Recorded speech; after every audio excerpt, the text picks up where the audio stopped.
بسم الله الرحمن الرحيم. أعوذ بالله من الشيطان الرجيم. بسم الله الرحمن الرحيم. الحمد لله رب العالمين، والصلاة والسلام على رسولنا محمد وعلى آله وأصحابه أجمعين. رب اشرح لي صدري ويسر لي أمري يا رب العالمين. Assalamu alaikum ve rahmetullahi ve berekatuh. Kadirli din kardeşlerim, kadirli milletteşlerim. Bugün bizim öte turgan temamız Kur'an'da sirek uçurup turgan kichkina harfler turunda. Bizim temamız 60. bitdi.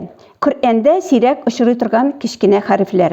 Kur'an'da bek sirek uçurup turgan kichkina harfler var. Onlar mine bizim kitabımızda ko'rsatilgan 60. bitde hem onlar 4 o'rinda uçuruyorlar. Birincisi onun Enbiya suresinin 88. oyatında. Nun ji degan so'zda kichkina nun harfi turadi. Bu endi mana shu o'rinda biz nun ji deb n harfini kiritib shu so'zni o'qirga tegishmiz. Hem o'qig'inada tugul sakinli nun harfin qoidasi bilan o'qirga. Bu o'rinda bizning sakinli nundan so'ng jim harfi keladi. U bizning ihfa harfi. Hem biz onu nun ji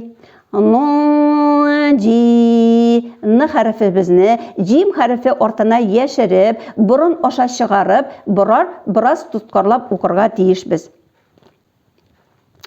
وَكَذَلِكَ نُنْجِي الْمُؤْمِنِينَ وَكَذَلِكَ نُنْجِي الْمُؤْمِنِينَ وَكَذَلِكَ نُنْجِي الْمُؤْمِنِينَ. İkinci ışrak ul Bakara suresinin 245. ayeti. Mında ve yebsutu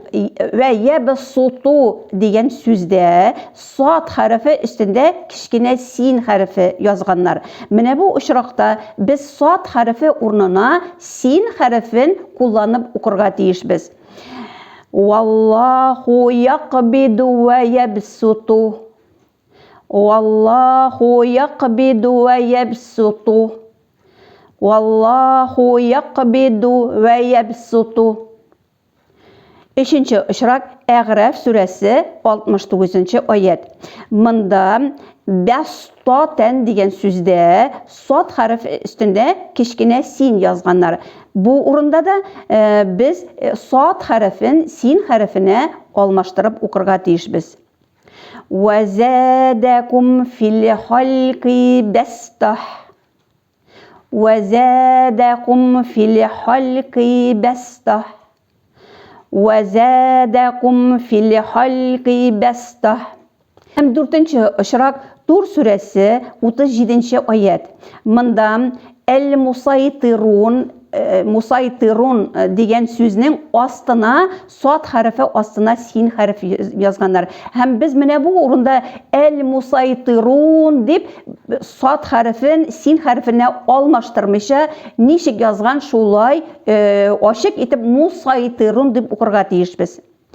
Am indahum khazainu rabbika أم هم المسيطرون أم عندهم خزائن ربك أم هم المسيطرون أم عندهم خزائن ربك أم هم المسيطرون.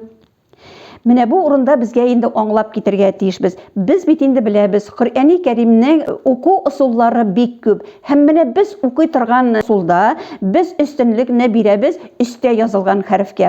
Mana bunda butun so'zlarda da nun harfi, kichkina nun harfi so'z ustuna yozilgan. Mana almashtirgan chog'ida biz ustunlikni beramiz, bizning usul bilan o'rganganda biz ustunlikni beramiz ustda yozilgan harfga.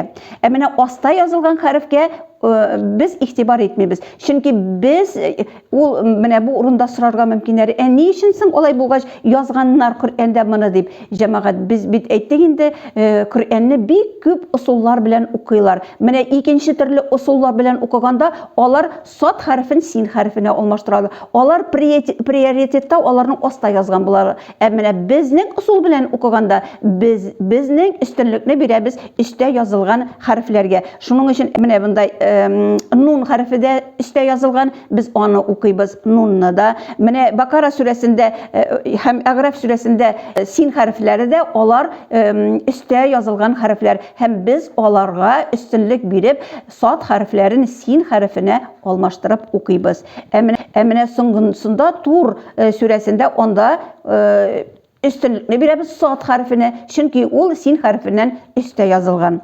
Инде безнең дәресебез ахырга якынлашты. Мин сезне үземнең киләсе дәресләремдә дә көтеп калам. Ассаламу алейкум ва рахматуллахи ва баракатух.